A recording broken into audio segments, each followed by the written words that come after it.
Pemirsa, kaca bagian depan kantor Badan Gizi Nasional di kawasan Menteng, Jakarta Pusat tiba-tiba pecah. Kaca pecah diduga akibat penembakan orang tak dikenal.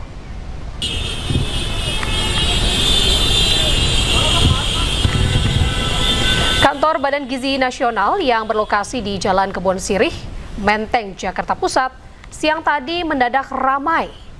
Kaca di lantai 2 tiba-tiba pecah dan pecahannya berserakan di area parkiran. Pecahannya kaca di kantor BGN ini diduga merupakan teror penembakan oleh orang tak dikenal. Tim identifikasi Polres Metro Jakarta Pusat langsung diterjunkan ke lokasi guna melakukan olah TKP dan meminta keterangan dari sejumlah saksi. Namun demikian, pengelola gedung BGN menyebut kaca pecah akibat terjadinya proses pemuaian. Pihaknya juga mengatakan pecahnya kaca bukanlah kejadian yang pertama, namun sudah beberapa kali terjadi. Kurang lebih jam setengah 12 Pak ya, kurang lebih setengah 12. Kemudian untuk adanya polsek ini gimana Pak? Kenapa? Supaya tidak terjadi korban ya. Jadi dikasih polis lain, nanti ini kita bersihkan semua. Jadi mobil-mobil nanti nggak parkir di bawah, jadi biar aman aja sih. Jadi itu cara pencegahannya. Kemudian saat insiden apakah ada korban atau? Oh nggak ada, alhamdulillah aman semua, nggak ada. Aman. Tapi sebelumnya apakah pernah terjadi insiden serupa Pak? Oh iya, 1 sampai 2 tahun sekali itu pasti ada kaca pecah. Nah itu seperti itu bisa dilihat.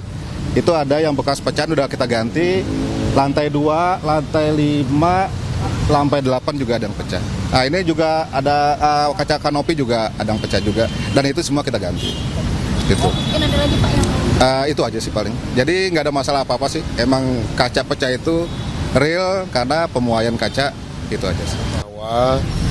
Kejadian pecahnya kaca di BGN ini dari salah satu bidang kaca itu bukan karena ada penembakan ataupun teror.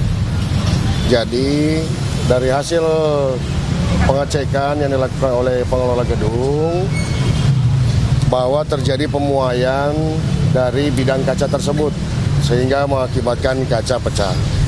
Dan akan segera dilakukan penggantian pada besok hari. Itu aja saya rasa. Terima kasih rekan-rekan semuanya. Pemirsa, sidang lanjutan kasus ijazah Jokowi kembali digelar di Pengadilan Negeri Jakarta Timur. Sidang beragendakan pembacaan keberatan atau eksepsi dari kubu Dr. Tifa.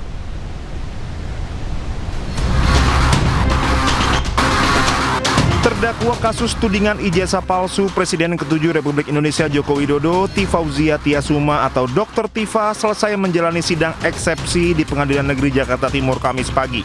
Tim kuasa hukum terdakwa mengajukan keberatan terhadap dakwaan penuntut umum yang telah dibacakan dalam sidang dakwaan di Pengadilan Negeri Jakarta Timur Kamis pekan lalu. Tim kuasa hukum terdakwa hanya menuntut satu hal, yakni agar keabsahan sebuah ijazah dapat dibuktikan secara terang benderang di hadapan hukum dan pengadilan. Kami sudah melakukan nota perlawanan ya, yang terdiri atas 37 halaman yang kita berikan judul Indonesia Menggugat ya. Dugaan ijazah palsu Jokowi adalah sebuah cermin krisis multidimensional bangsa ini. Bahwa surat dakwaan yang diajukan kepada saya itu secara penuh setelah kami pelajari mengandung 2 kelemahan utama yang membuat sidang atas nama saya sebagai terdakwa tidak bisa lagi dilanjutkan, yaitu terjadi error in objecto dan error in. Setelah sidang eksepsi yang digelar hari ini, Dr. Tifa akan menjalani sidang lanjutan pekan depan. Dari Jakarta, tim liputan Anyus melaporkan. Pemirsa, usai menang sebagian gugatan pra-peradilan, Roy Suryo bersiap untuk sidang gugatan pra-peradilan kedua yang akan digelar Jumat besok. Roy Suryo kini juga mengincar pembatalan status tersangkanya di pra-peradilan kedua.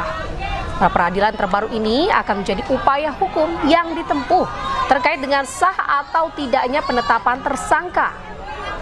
Penetapan tersangka menggunakan pasal 32 Undang-Undang ITE yang dinilai Roy Suryo dan tim kuasa hukum tidak sesuai. Selain gugatan pra-peradilan kedua, Roy Suryo juga telah mengajukan gugatan perbuatan melawan hukum ke Pengadilan Negeri Jakarta Utara.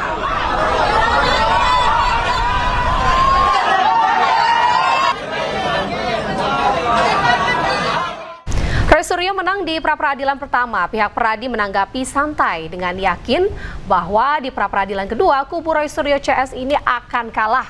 Pradi menganggap pra-peradilan kedua hanya mengulang dari pra-peradilan pertama yang dimana sebagian poin yang diajukan tidak dikabulkan majelis hakim mengenai menetapkan tersangka Roy Suryo. Nah, untuk pra-peradilan yang kedua itu saya rasa sudah tercermin kok. Dari permohonan yang dilakukan teman-teman, ya Bang Refli dan lain-lain sebagainya, itu jelas tercermin di situ. Untuk pra-peradilan yang kedua itu ada juga bahannya separuh masuk ke pra-peradilan pertama. Dan itu tidak dikabulkan kan? Nah, tapi kita lihat aja. Semoga doa saya juga akan mengabulkan seperti Bang Refli katakan tadi bahwa mengabulkan untuk pra-peradilan yang kedua. Pra-peradilan kedua ini, Saudara Ade Darmawan, ya, tidak ada kaitannya sama sekali dengan yang pertama. Jadi betul-betul materinya berbeda. Jadi kami mempermasalahkan pasal ya yang digunakan untuk melakukan untuk menersangkakan Roy Suryo. Kami katakan bahwa pasal tersebut tidak memenuhi minimal 2 alat bukti sebagai langkah permulaan untuk menggunakan pasal itu dalam penersangkaan. Nah, ini adalah materi pra-peradilan tentunya. Kenapa kami satu-satu? Karena kami ingin berkonsentrasi penuh agar argumentasi kami adalah argumentasi yang precise, concise, komprehensif. Jadi kami akan buktikan bahwa penggunaan pasal 32 ayat 1 Undang-Undang ITE atau Undang-Undang Nomor 11 tahun 2008 itu tidak pada tempatnya untuk menersangkakan Roy Suryo. Seandainya, ya, karena ini dari sisi hukum, ini dikabulkan, maka kami berharap nantinya jaksa tidak lagi menuntut Mas Roy dengan pasal-pasal yang tidak masuk pasal tersebut, yaitu yang ancamannya 8 sampai 12 tahun. Kemudian perkara eksekusinya ada ketidaksempurnaan, justru itulah yang kami permasalahkan. Jadi bungkus dari penahanan dan lain sebagainya itulah yang kemudian secara faktual, karena ini menjadi sebuah putusan pengadilan, jadi Anda tidak bisa mendinai. Roy Suryo menang sebagian pra-peradilan. Hakim menilai penggeledahan, penangkapan dan juga penahanannya tidak sah. Namun Sekjen Peradi Bersatu Ade Darmawan menyebut pra-peradilan Roy Suryo bukan masuk pokok perkara. Di 124/9/2026 di Treskrimum Polda Metro Jaya tanggal 18 Juni 2026 adalah tidak sah. Menang sebagian gugatan pra-peradilan, Roy Suryo disambut teriakan histeris pendukungnya.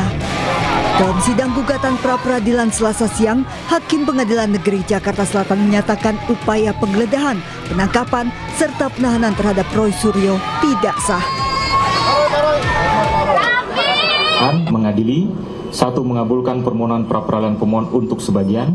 2. Menyatakan penggeledahan yang dilakukan termohon terhadap pemohon berdasarkan surat perintah penggeledahan rumah dan tempat tertutup lainnya nomor SP dah rumah TAP 373/6 Romawi Res 124/9/2026 di Treskrimum Polda Metro Jaya tanggal 18 Juni 2026 adalah tidak sah. Roy Suryo menyampaikan rasa syukurnya setelah dinyatakan menang sebagian gugatan pra-peradilan yang diajukannya. Ini membuktikan penangkapan, penggeledahan serta penahanannya oleh penyidik dianggap tidak sah. Ini bukan cuma untuk saya, tapi untuk rakyat Indonesia. Karena apa? Karena dengan ada begini, insya Allah tidak akan ada lagi penangkapan semena-mena. Tidak akan ada lagi penggeledahan semena-mena, penggeledahan semena-mena. Apalagi saya ceritakan waktu itu benar seperti peristiwa film G30S. Hanya memang beberapa film yang tidak ada, tapi hakim melihatnya. Sementara itu, Sekjen Peradi Bersatu Ade Darmawan dalam dialog dengan iNews menilai gugatan pra-peradilan yang diajukan Roy Suryo hanyalah menyentuh administratifnya saja dan bukan masuk pokok perkara, yakni dugaan pencemaran nama baik dan fitnah ijazah Jokowi. Yang menjadi persoalan adalah persoalan di mana administrasi penahanan, administrasi penangkapan, dan administrasi penggeledahan. Hanya itu aja kok, dan itu tidak berdampak pada pokok perkara. Selanjutnya, Roy Suryo telah mengajukan gugatan pra-peradilan kedua yang sidangnya akan digelar Jumat 10 Juli. Dari Jakarta, Tim Liputan iNews melaporkan. Pemirsa, Presiden ke-7 RI Joko Widodo merespon putusan pra-peradilan yang dimenangkan Roy Suryo. Sementara terkait dengan sidang pokok perkara, Jokowi menegaskan bahwa dirinya siap menghadiri persidangan jika diminta, serta akan menunjukkan ijazahnya.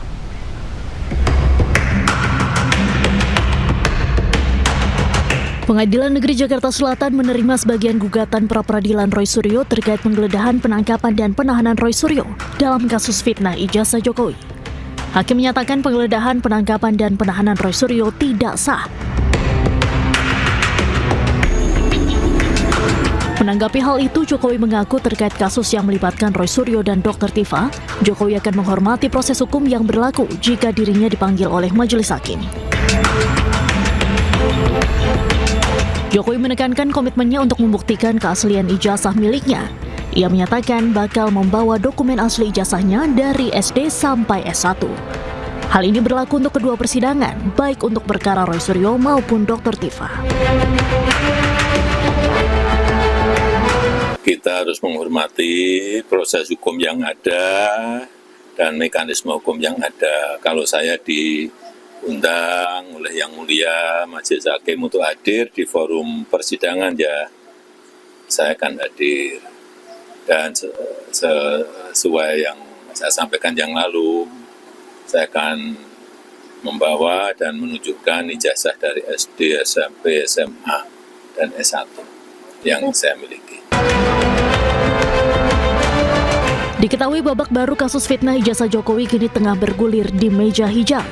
Terdakwa Dr. Tifa telah menjalani sidang perdana di Pengadilan Negeri Jakarta Timur pada 2 Juli lalu. Sementara itu, berkas perkara terdakwa Roy Suryo masih menunggu jadwal persidangan resmi lantaran Roy sempat mengajukan gugatan pra-peradilan.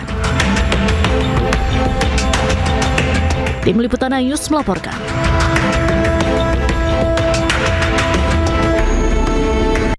Fantastis 74 kg emas dan 476 miliar rupiah di Jakarta Selatan dan Sentul, Bogor.